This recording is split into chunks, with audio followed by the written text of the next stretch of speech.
Dear students, welcome to Likes Trending Topics. As recently there was a deadline for finalization of Naga Peace Accord. So today let's try to understand what is this Naga Accord, what is the historical context of it, what is this Greater Nagaland, and what is this Peace Accord and what is the current status. So let's start. Chasing peace in Nagaland. So before we move further, who are these Nagas? See, Nagas are the ethnic community comprising of several tribes who live in Nagaland and the neighboring states. So, these Nagas are demanding for something called as Greater Nagaland. So, you can see in this image, the Greater Nagaland is a Naga inhabited areas across Assam, Arunachal Pradesh, Nagaland, Manipur and Myanmar. So what do we mean by this Greater Nagaland? It is integration of all the Naga inhabited contiguous areas under one administration.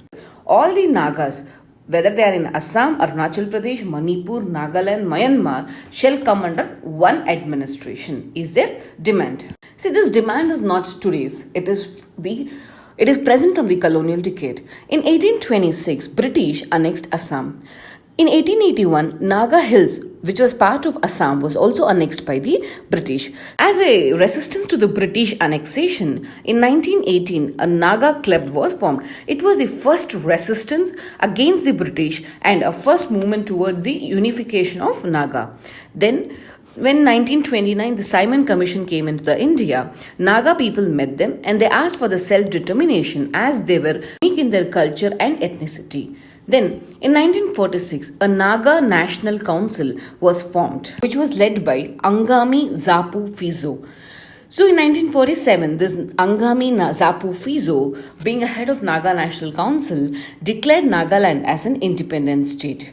In 1951, there was a referendum that was held and 99% of the people voted that there shall be an independent Naga state. Then, in 1952, an underground Naga federal government was formed and Naga Federal Army to defend this government was also formed. Then, in order to suppress this Naga Federal Army and to counter the underground Naga federal government, 1958, Government of India imposed Armed Forces Special Powers Act in this Naga inhabited area. That is, a counter-insurgency measures were taken by the Government of India. Finally, in 1963, Nagaland was given a separate statehood and it was declared as an independent state. In 1975, a Shillong Accord was signed. That was a peace agreement between Indian government and the insurgents group. So only a section of Naga National Council agreed for it, and the Tuvi Galang Muvayyas, who were residing in China at that point of time, did not accept this Shillong Accord. That is, NSCN-IM did not accept this Shillong Accord. So then finally in 1980, a National Socialist Council of Nagaland was formed.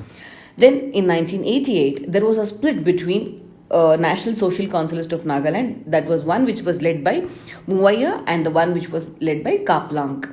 Okay. In 1997, a ceasefire agreement was signed between Government of India and NSCN-IM. So in 2015, a great historic agreement was signed with NSCN-IM, and this, according to this historical agreement, by October 31st, 2019, there was a deadline for Naga peace talks and all the ethnic conflicts that was happening would be resolved. So, having understood the timeline, let's understand the details now. So what is this Naga Peace Accord?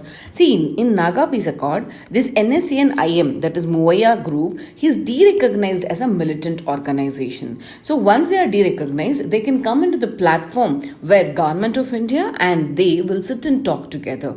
Okay, and whenever they are trying to discuss, they will try to discuss the Naga territorial issue within the existing boundaries of the neighboring state. That is, the Assam, Manipur, all these issues will be sat and discussed. Then, what are the other issues that they are trying to highlight? One is AFSA has been imposed in the Nagaland. So that revoking of AFSA, demographic changes that has happened because of the migration and dilution of Naga demographics is also some of the issues that will be discussed or that were addressed in the peace accord.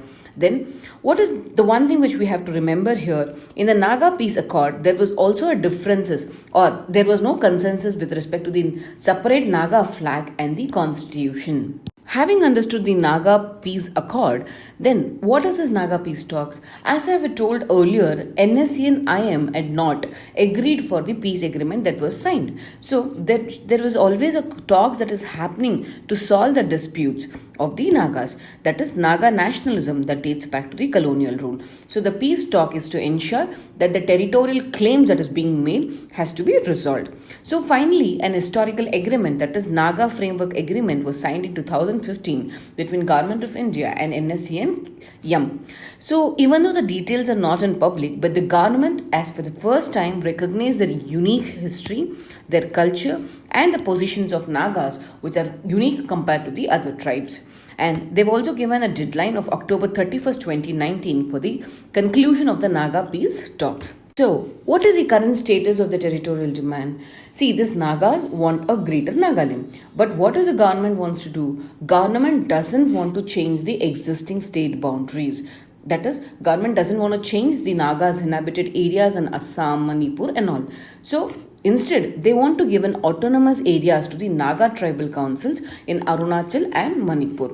Okay, and there shall be a common cultural body for Nagas across all these states where Nagas are present, so that there will be a cultural unification of them, and we shall establish a special institutions, okay, for Nagas integration, their development and welfare.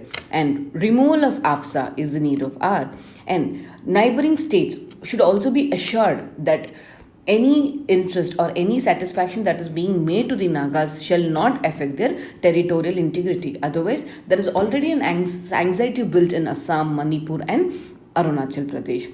And finally, Naga area is around 16,527 square kilometer, but the Nagalim demand, that is Greater Nagalim demand or vision, is to have 1,20,000 square kilometer.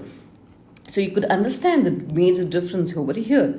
So this is the current status of territorial demand. So what is the road for resolution of this crisis? So we have seen that in the history of India and the Naga conflict that many agreements have been signed in the past also. But however, all these agreements have broken down. It's because different interpretations is being made by different parties, like NSC and K thinks in a different way, NSC and IM will think in a different way.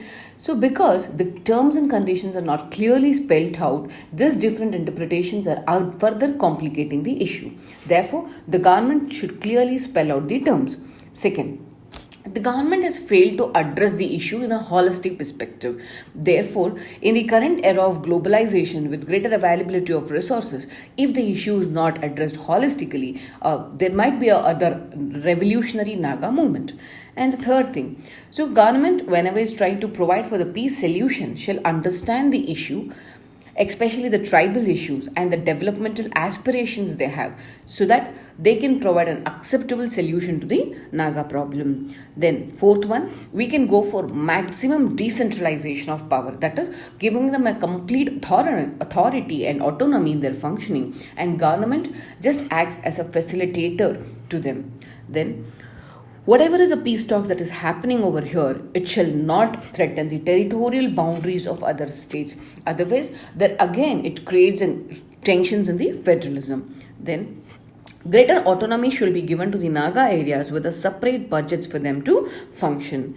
And whenever any peace talks is happening, along with NSC and IM, we should also make NSC and K as to be the party. Then only we can ensure that whatever Naga inhabited areas of Northeast India can witness a real peace after the decades of violence. Okay, so by resolving this issue, that is a non-territorial resolution of this oldest ethnic conflict, we will not be offering solution only to this Naga land issue, but also resolve other ethnic conflicts like Kukis, Metis, Bodos, Hamras and Karbis. Okay, so any arrangement, thus whatever we are trying to work out, should lead to the social harmony, political harmony, economic prosperity of the people living over there, and protection of their life and property of all the tribes and citizens of these particular areas. Henceforth, we will try to cover the important issues as a comprehensive article like this. If you have any issues that is to be discussed, kindly mention in the comment box. We will discuss upon those issues. Thank you.